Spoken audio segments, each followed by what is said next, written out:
আল্লাহ যেন তাকে জান্নাতে সর্বোচ্চ মর্যাদা দেন, তাকে জান্নাতুল ফেরদাউস নসিব করেন। এছাড়া আর কিছুই করেন নেই। আসলে ওই মৃত্যু, জন্ম মৃত্যু সবই উপর আল্লাহর কাছে। আমাদেরও একদিন মৃত্যুর স্বাদ গ্রহণ করতে হবে। আমরা এই দুনিয়া ছেড়ে চলে যাব, কিন্তু এভাবে এভাবে আমাদেরকে একা ফেলে আমাদের নেত্রী চলে গেছে। আমাদের মনে হয় না যে এই জায়গাটা আর কেউ স্থান দখল করতে পারবেন। দেশ নেত্রী বেগম খালেদা জিয়ার মতন আর কেউ হতে পারবে না এই বাংলাদেশে না। তিনি তো আপসীর নেত্রী ছিল। তিনি আপসীর নেত্রী ছিলেন, তিনি আপসীর নেত্রী ছিলেন, গণতন্ত্রের নেত্রী ছিলেন।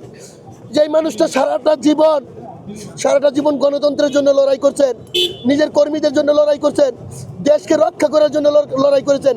ফ্যাসিস্ট খুনি শেখ হাসিনার আমলেও তিনি এই ফ্যাসিস্ট খুনি শেখ হাসিনার হাত থেকে তার জনগণকে রক্ষা করার জন্য আন্দোলন সংগ্রাম করছেন, কর্মসূচি দিয়েছেন। কখনো তাকে কর্মসূচি বাধা দিয়ে আটকে রাখতে পারে নাই। তিনি যত বাধা এসেছেন তিনি বুক ফিরে সামনের দিকে এগিয়ে গিয়েছিলেন। তিনি হলো সেই নেত্রী, গণতন্ত্রের মা। আর আমরা তার ক্ষুদ্রতম কর্মী।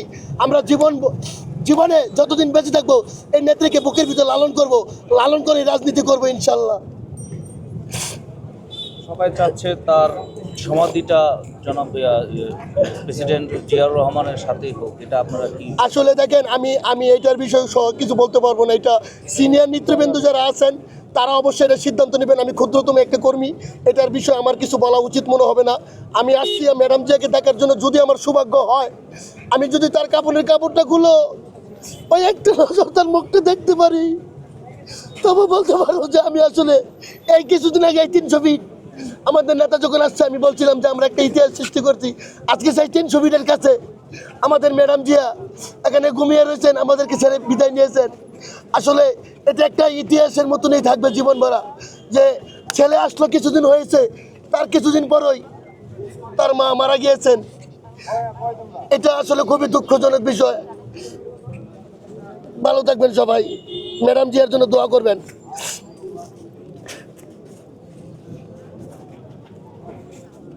আকাশ তো মনে কাঁদতেছে আপনার মুখ।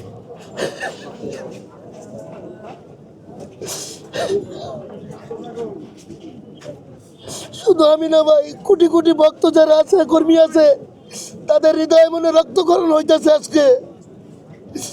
আমারও মা আছে, বাবা আছে, আমিও আমার মার মতনই তাকে শ্রদ্ধা করি, সম্মান করি।